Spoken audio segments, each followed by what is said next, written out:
This is a granny hexagon, a very close relative of the granny square. Granny square has 4 sides and the hexagon has 6 sides. If you ever wondered how a granny hexagon is made, this is for you. Or if you like to watch people crochet, this is for you. The instructions for the hexagon are going to be based on the basic rules of a granny square. So I'm going to start by chaining 5 and slip stitching into the first chain to make a ring. Then I'm going to double check and make sure that a hexagon really does have 6 sides before I chain 3 for my first double crochet. Then I'm going to add 2 more double crochet into the ring and then chain 2 from my first corner. Now the first row of a granny square has a set of 3 double crochet for each side. So you would have 4 sets of 3 double crochet for the 4 sides. For the hexagon, you just do that 6 times. You could technically even do it 8 times and make it an octagon. Or you could do it 7 times and make people feel awkward. It's totally up to you. I don't know what a shape would be called if it has 7 sides. But I do know it makes people uncomfortable.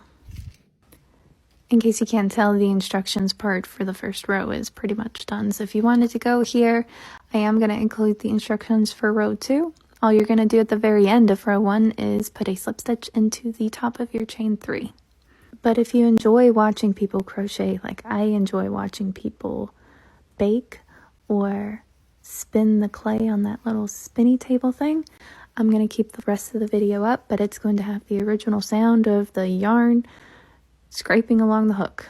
I hope you enjoy. Happy hooking!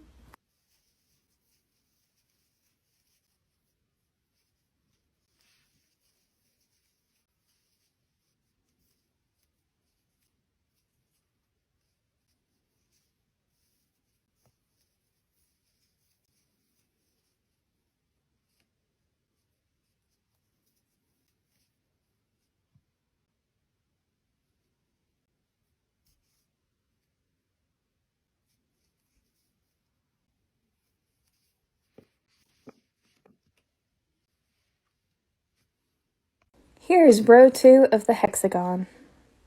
I finished row 1 by slip stitching on top of the chain 3, and now I'm going to slip stitch the rest of the way until I hit my first chain 2 gap.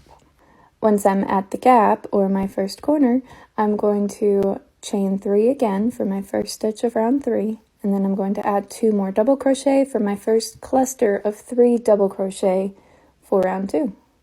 Then I'm going to chain 2 for the corner, and then add 3 more double crochet. Once I have that, I'm going to chain 1 and then put 3 more double crochet and then another chain 2 and then 3 more double crochet, and that'll be my second corner. And I'm going to repeat that all the way around.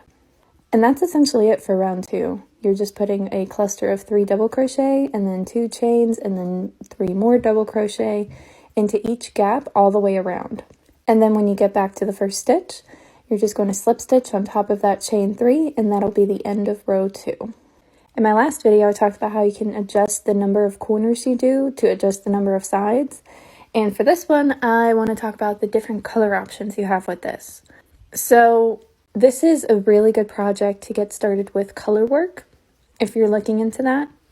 Mostly because you can make some really awesome designs with it. And I'm a firm believer that when you're starting a new skill, it needs to be something simple enough so you can finish it, because that sense of accomplishment is going to motivate you to keep going. But with that said, the most common thing that I've seen with granny squares that are more than 4 sides is a sunflower. And then the second row or third row, you can change to a yellow or a burnt orange or whatever you like. I've also seen it done with daisies, which I think is really cute. But you use a yellow color on the inside, and then for the second row you would use a white color, or for the rest of it. And then once you sew all those little squares together, you get this really cool looking blanket that looks like a draped flower blanket. And then from there, I'm going to make some videos on how to turn your circle, because we've been working in the round, how to turn your circle into a tube. But for now, this is it. And if you want to stick around and watch the rest of the video, you're very welcome to. If not, you can go ahead and go to the comments for row 3.